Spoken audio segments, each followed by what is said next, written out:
Hər kəsə salam. Bu gün mənfi müsbət ədədlər üzərində toplama çıxma əməllərini ədəd oxunda göstərəcəyik ki, daha yaxşı başa düşəsiniz. Məsələn, mən 10-un üzərinə -4 gəlirəm. 10-u tapıram burada, 10 burdadır.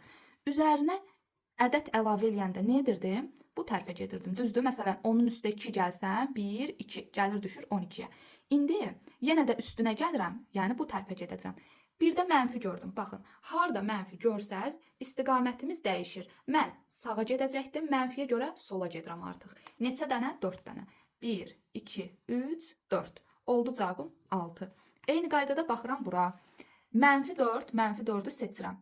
Üstə gəl 5. Üstə gəl 5 deyəndə nə edirdim? Sağa doğru gedirdim. 5 addım gedək. 1, 2, 3, 4, 5. Oldu cavabımız 1. Daha sonra -4-dən 2 çıxıram. -4-ü tapıram. Məsələn, mən deyək ki, 5-dən 2 çıxıram. 5-dən 2 çıxanda nə edərdik? 5-i tapardıq və 2 addım arxaya gedərdik. Burada da -4-ü tapıram, çıxıram, sol tərəfə gedəcəm. 2, 1, 2. Gəldi düşdü -6-ya. İndi buna baxaq. -1, -1-i tapıram. Üstə gəl deyirsə, sağ tərəfə getməliyəm. Burada bir dənə də mənfi gördüm. Ona görə istiqamətim dəyişir. Sol tərəfə gedəcəm. Neçə addım? 5 addım. 1, 2, 3, 4, 5. Cavab elədi -6. Bu qədər.